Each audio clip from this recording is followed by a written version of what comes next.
Hello veterans, family and friends. For those of you who don't know me, my name is George Kalakis. I'm a veteran who has served over 2 decades in the armed forces, and I'm fighting for the rights of the veterans. 2 days ago, on the 3rd of July, this image and a post got put up on the internet. This man here copped the belting of his life. 4 to 5 security members belted him up. And it's graphic. It's a horrible thing to see. And who is he? His name is Lenny Maggs, a Navy veteran. He's aged 56 years old. This is a man who's been given a number of commendations from his commanding officers during his time in the Australian Navy. He served in 2 theatres of war. This isn't just anybody. This is a man who has 3 generations of the armed forces in his family bloodline. A true veteran. Where did he get these floggings? It happened at Monash Health, Dandenong. Now, if you read his posts and believe his version of the events, he didn't put up any resistance. He did nothing wrong. He was grabbed, thrown to the ground while they were trying to administer a medication to him to calm him down, known as Depo. I didn't want to believe any of the story was true, and if it was, there certainly had to be 2 sides to it. So what I did in the last 2 days was frantically try and reach out to Lenny to try and make that contact with him to get the true and full version of what had happened. 2 days I tried to contact him. Today, he rang me. And I've got a copy of that phone call which he's asked me to share with everybody.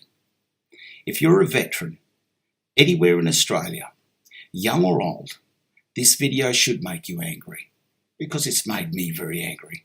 That's one of our veterans. He's one of our guys. And there is absolutely no justification for any government or any health department to treat him like that. At this point, it is terrible what's happened to him. He's been held there against his will, and he's been there for 105 days. Have a listen to this phone call. The phone call took an hour to conduct. I'm going to chop it up so you guys get the best parts of it, but I'm happy to release the entire interview. Have a listen to Lenny's story. Lenny, hang on a moment. I want to start from the beginning, right? I want to start from the beginning, okay? Tell me how you ended up in that facility. What's the facility called? It's called Monash Health. Right. And it's in Victoria.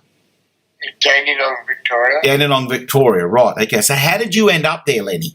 What happened was I was in a motel room on the 19th of March. Right. And I had a knock on the door. Yep. There was 2 civilian ladies in civilian clothes, a young man in his 30s, civilian clothes, right. And two sergeants of the Victorian Police fully dressed up. Right. And said, "We're your CAT team, crisis assessment team." Right. And I said, "Sorry, you're not my CAT team. I had my CAT team on speed dial if I need it." I said, "I didn't call any CAT team." Right. They said, "Oh, well, we're worried because we've got a phone call from one of your family members, right. that you're posting stuff on Facebook that sounds delusional. We want you to just come with us to see a doctor, psychiatrist at the Dandenong Hospital. You'll be no more than 1 hour and we'll return you." Right. And I said, "Well, okay." I was in my boxer shorts, no jocks or anything, and a T-shirt, ready to hop into bed. Right. And anyway, I said, "I'll be back in an hour, will I?" And they said, yeah. So I went there, and I said, "I don't think there'll be a psychiatrist on the ward at Dandenong Hospital at 6 o'clock in the evening." Yeah. And she said, "Oh, no, there'll be one there. We've got one teed up." And I said, "Okay."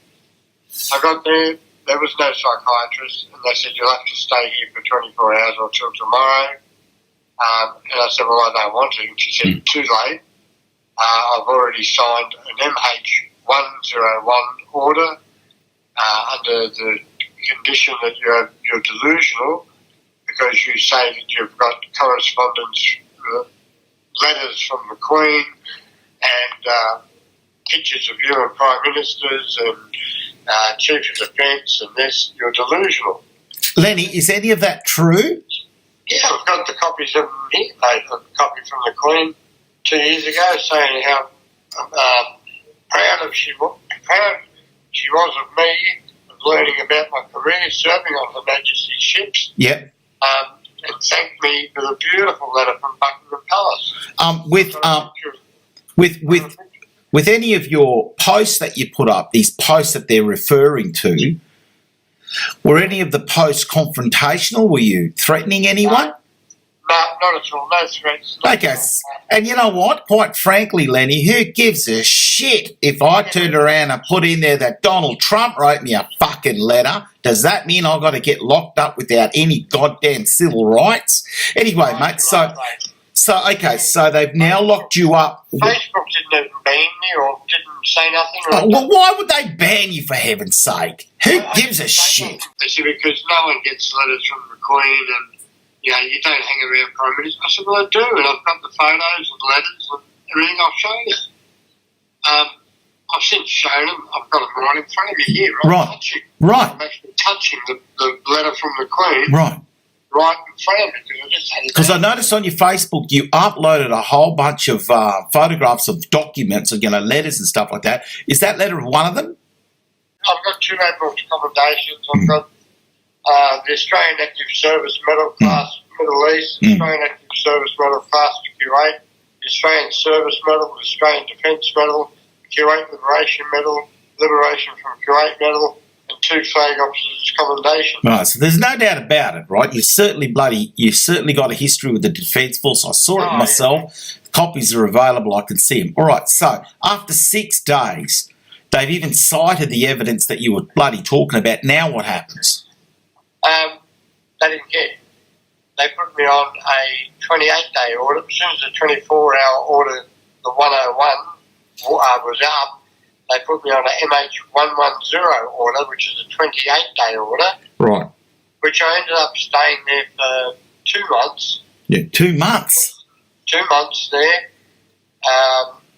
And then they transferred me from there straight to this ward.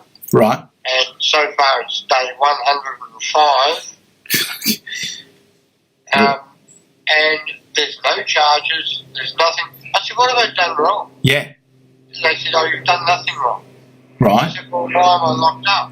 Right. They said, you're not locked up. I said, I am. I can't get out the front door. I can't get. No, don't look at it as locked up. We're looking after you so you get better.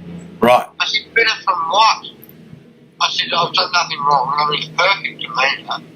I had no psychosis. I never have been or got any psychosis to my name. I do suffer from a bit of post-traumatic stress disorder, going through a few wars and losing a few mates. Right. Yeah. Through that. Yep. No doubt about it, mate. No doubt about it. But I've never whinged or complained. But I am 80% disabled with my back, and I've got a false knee and half of my leg. But they were injuries I got during the war. Yeah.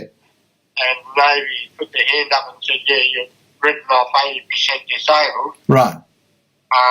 But nothing to do with my head, mentally. Yeah. There's no thing there. Right. Okay, so I've been in here for so long, and now they're putting me on an expedited discharge plan. Right. And I said, well, how expedited? They said, oh, look, you'll be definitely out of here within the next 3 weeks. Right. When did the assault happen? 3 days ago, 10 o'clock in the morning. So that brings us to the 2nd of July. That's the 2nd of July. Okay. Can you remember the day? Can you remember what happened? Oh, everything. Yeah. Right, let's start in the morning. Lenny. What happened? I was in my bedroom. Right. It was 20 to 10. Right. And I got a knock on the door. It was my social worker. Right. He said, oh, Moose, you had 2 visitors yesterday. I said, yeah, one my brother and one a friend of mine. I said, he's from the Eleanor Foundation. He said, you're not allowed to have 2 visitors. I said, but hang on, my visitors list in the office has got 5 people on it. Right. I said, the nurses checked him out and the head nurse in charge, she let him in, and I spent 2 hours with him inside the ward. He said, but you're not supposed to have any more than 2, and I spat it then. I said, why?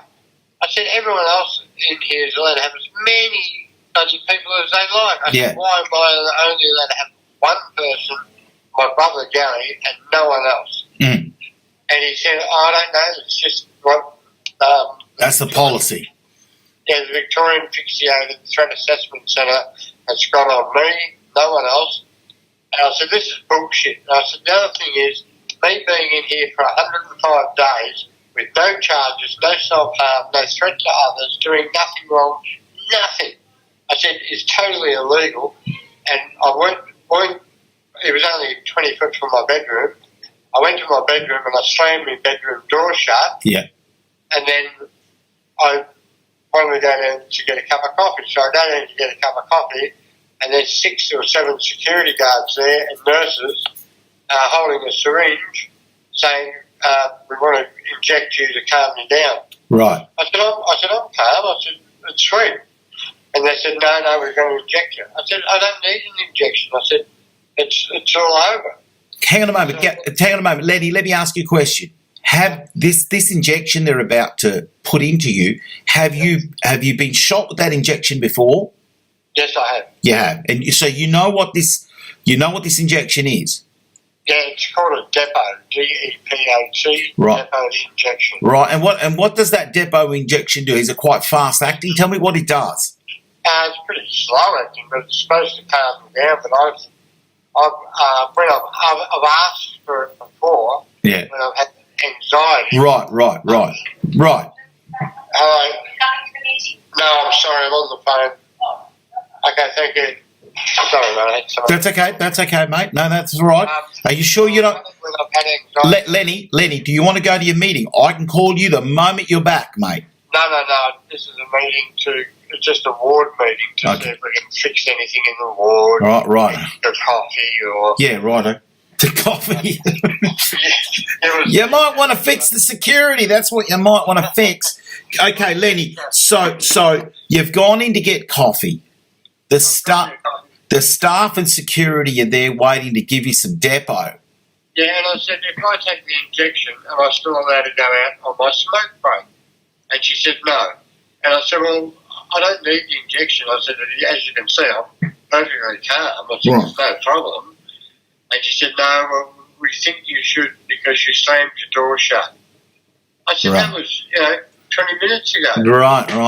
And she said, no. And I said, well, I don't really want to have the injection. And then one security guard just hooked me, grabbed me by the neck and threw me down to the ground. The other 4 jumped on one on each arm, one on each foot. Yep. And one sat on my back. My face was flat to the concrete. Right. I did not move whatsoever. One of them lifted his boot up right up high, steel cap boot, and just smashed me right in the face into the concrete 3 times. It was witnessed by 14 patients and nursing staff. And then they injected me. Then I walked from there into a seclusion room, a padded cell. Right. And when I got in there, they threw me down on the concrete, then continued to bash me for another 5 minutes, kicking me and bashing me. While you're inside this room, while you're in the padded room. They could have just chucked me in there and shut the door. That's exactly right. But they didn't. So they left me in there for half an hour. Yeah. And come back in with nursing staff, security guards, and everything. 6 guards. And the doctor come in, checked up my face, wiped all the blood off my face, and because I had a black eye, and the boot mark was still on my face, and it was still there now. Yeah. And he checked it out. He said anything broken. I said no. I said my back. I was in a lot of pain. My back was fucking hurt. My back. I got osteoporosis. Yeah. How old are you, Lenny? 57. 57 years old. Lenny. I'm only 72 kilos. I'm only skinny little fella. 72 kilos, right. Lenny, I have to ask you a few questions now. When this assault was bloody happening by the guerrillas, what did the nursing staff do? Did they appear to be concerned? I mean, were they more intimidated by the security and didn't get involved? Or what? No, they didn't get involved. They just stood right back until they got a clear shot for an injection in my arse. And I couldn't see because I had my face to the ground. Yeah. But apparently, all the staff that have seen it have been crying. They've all been coming up to me, crying their eyes out. They've all now have been cancelled by psychiatrists because of it. It's affected the whole ward. Yeah, of course it would. Disgusted. Oh, of course it would. Lenny, after the assault and you got put in the padded cells, how soon after that until you were allowed to be released? 30 minutes. 30 minutes. And then you were, and then what happened, mate? They let me go back to my bedroom. Right. So you've gone back to your room. Have you at any point asked to speak to staff management, someone in charge there, where this report can be, where this situation can be reported? Yeah, I put in a Monash Health consumer feedback form. Right. I just outlined the whole picture and circumstances, and I said I want this fact stuff, a copy put on my file, and I'd like a photocopy back for me, please, if I could. Right. And that's it. Yeah, that's it. So has anyone from Monash Health come and spoken to you to get a witness statement?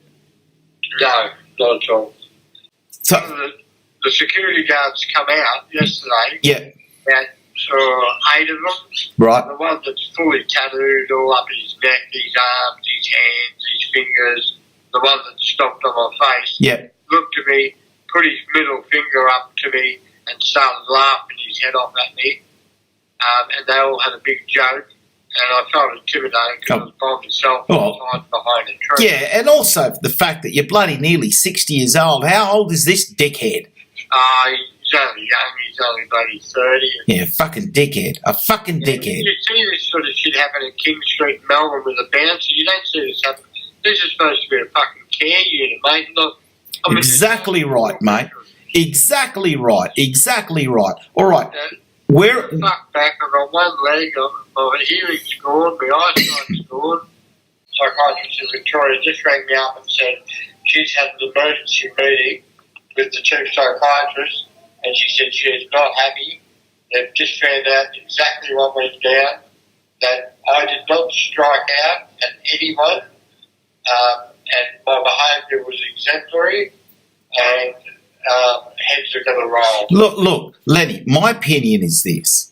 Even if in a mental health facility, even if you did lose the plot, and it's understandable, a lot of people with mental health issues do, right? We're talking about people that could be on ice, for crying out loud. We get that. Some of them are going to be violent. And by all means, all necessary force to restrain them is understandable.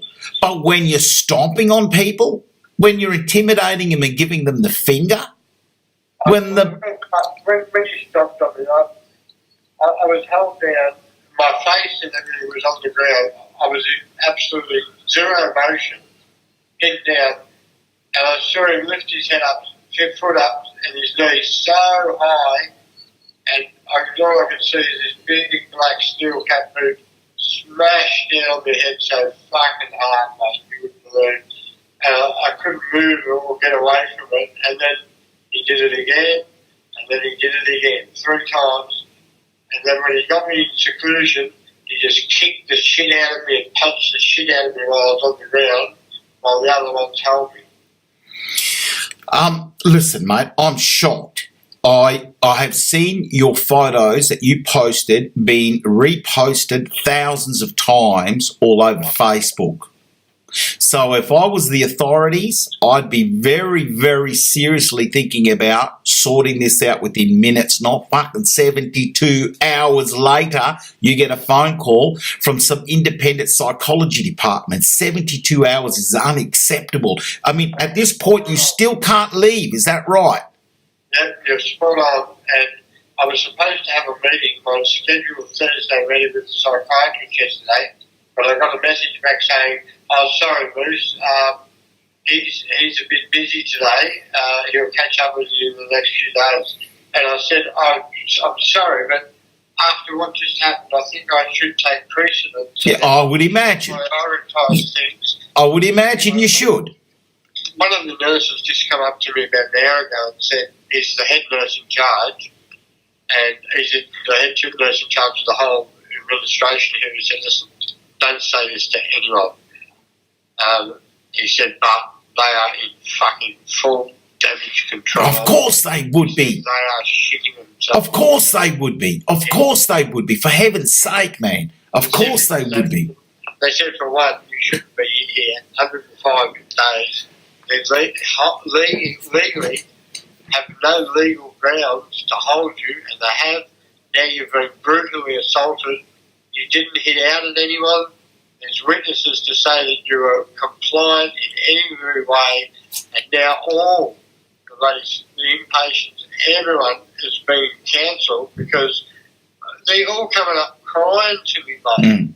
When I first got here, the social worker sat on my bed. She said, "Right, have you got money on you?" I said, "Yeah."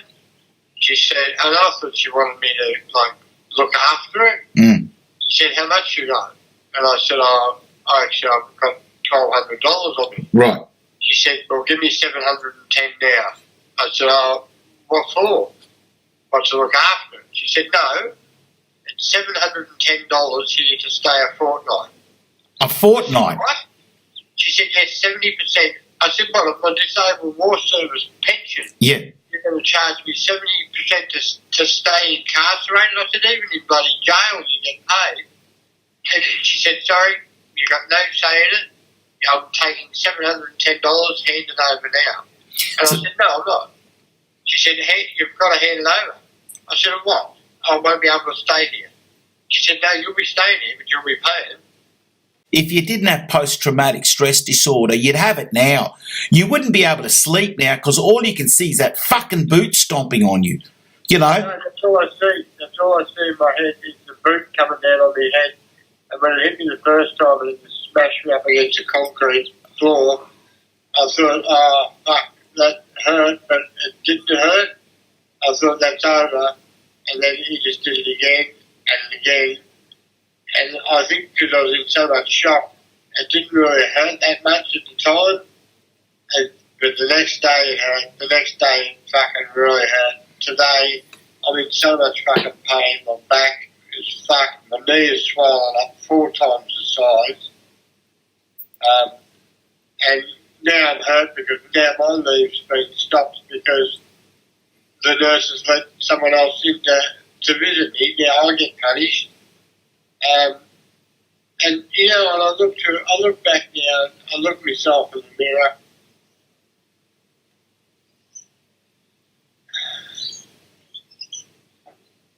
Oh, it's all right. Go on, mate. Go on, mate. Yeah, I'm not young. Yeah, I'm pretty old now. Yeah, I'm not that strong. It's just fucking, I don't really care about me. I don't want this to happen to any other fucking man. You know, just the ripple effect, what it did to all the people that witnessed it in here, all of them come up and hug me and they're crying their eyes out, just saying what they did was just fucking animalistic. They just can't believe what happened. Now, the fucking trauma team has been going around counselling everyone because of what they saw. I didn't swing a punch. I didn't even fucking do nothing. I just was doing, I didn't do nothing. I just copped it. Lenny, let me ask you a couple of questions. I'm sorry. That's all right. No, that's okay, mate. That's okay, Lenny. It's all right to cry, mate. It's all right, mate. It's all right. You've been through something fucking very, very traumatic. It's okay, mate. It's all right to cry. I've been fucking shaking and I don't know why. I'm just looking cold. I just don't know. And now I'm fucking, like, the security guards are just greasing me up every time they look at me. They just fucking look at me and fucking, you know, dirty looks on their face. And I just walk the other way and try and hide from them and shit. I don't feel safe in here anymore. It's supposed to be a fucking care unit. I shouldn't be in here in the first place. I didn't do anything wrong. I did nothing. No self-harm, harmed others. My Facebook posts weren't even vindictive. They weren't picking anyone out. I wasn't picking on anyone that do anything. Facebook didn't ban me or warn me or anything. It was nothing. Yeah. I'm just feeling sad and really upset about, one, my safety in here, right? But mainly for all the other patients, they're fucking scared shitless here. They don't want to go anywhere. They don't want to go near the security stuff. They don't want to go outside anymore. Well, it's the ultimate form of control. They've got you guys intimidated. Yeah. I mean, it's a place of healing, for crying out loud. It's not supposed to be a place where we employ bullies and thugs. Jesus, mate, this isn't One Flew Over the Cuckoo's Nest, man. You know, these security guards are making Nurse Ratched look like a fucking Sunday walk in the park. Yeah. Listen, Lenny, how long did you serve in the military? I only did 13 years. No, don't say only did 13 years. That's 13 fucking great years. Good on you, mate. Good on you. No, good on you. 13 years. Now, 2 wars. What campaigns were you in? 1982, war against Iran, 6 months, January through July. Yep. 1991, Persian Gulf. I was a senior communications officer. Now, how are your dealings with, has any of the, what we call the ex-service organisations, the ESOs, has the RSL come to help you? No, mate, I'm disappointed with that because from day one, 105 days ago, I pleaded with them and I asked them, can I please see it out? So RSL wasn't there for you? I've asked for 105 days. I've been asking for someone from a church. I said, I don't care what church, any flavour church, I just need to speak to someone or someone from the RSL, please. I'm a 4th generation Australian and I'm a 3rd generation war veteran. Oh, is that right? Third. My dad's dad, my dad's dad's dad, my uncles, my cousins, my mum's side, my mum's dad, my mum's dad's dad. Right. My mum's dad, my grandfather was in the 8th Light Horse, stormed Beersheba. For a country that's only 200 years old, it's a pretty big call to say that I'm a 3rd generation war vet. Yeah. The veterans have been saying it for a long time. What chance have we got? How can people like Lenny, a decorated service veteran, slip through our fingers like this and end up getting bashed? That's what it is, getting bashed in a healthcare facility that's supposed to be looking after him. What chance have the veterans got? What chance do we have when our Minister in charge of Veteran Affairs, Darren Chester, only yesterday puts his head in the sand and acts as if everything's okay? The man wants more money for his department to continue their broken way of running the veterans of Australia. What chance have the veterans got when the ESOs, the ex-service organisations like the RSL, as Lenny said, for 105 days he's been calling out for help and they haven't lifted a finger? Their job is to look after the veteran. What chance have the veterans got? We're calling for a Royal Commission. It should come. Please support it.